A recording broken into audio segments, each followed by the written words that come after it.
Oui, alors après un forum consacré hier à la French Tech, Oui. le gouvernement doit donner aujourd'hui cette liste de 40 entreprises de high-tech.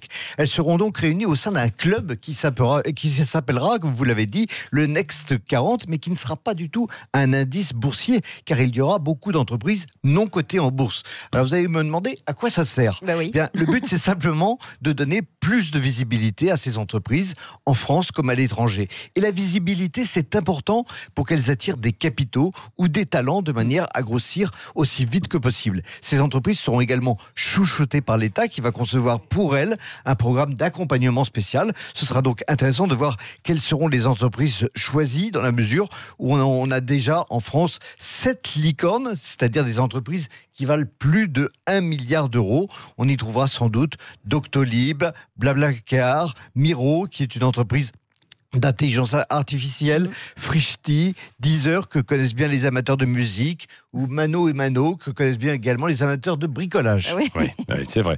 Pourquoi cet intérêt soudain du chef de l'État pour la high-tech alors ? Bien, en fait, Emmanuel Macron a toujours été passionné par la high-tech. C'est la raison pour laquelle il voulait faire de la France, vous vous en souvenez, une start-up nation. Et depuis 2 ans, c'est vrai que les start-up éclosent en France à la vitesse grand V.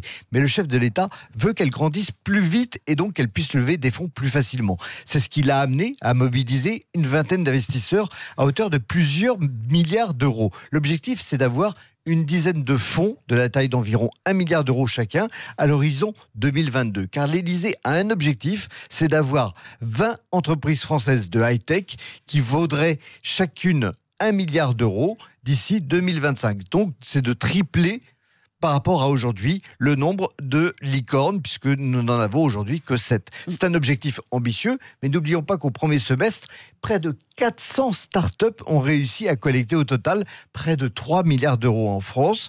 Alors tout ça, c'est très bien, mais ce serait bien aussi de voir le chef de l'État défendre également nos vieilles usines qui font vivre les territoires et des milliers de Français. Oui, absolument. Et c'est à retrouver votre chronique sur notre site, sudradio.fr, et notamment sur toute la liste de ces entreprises. Oui, les Next, le Next 40. 40. Oui, c'est à suivre. Et puis restez là, Yves de Cardal, parce qu'on va offrir un cadeau.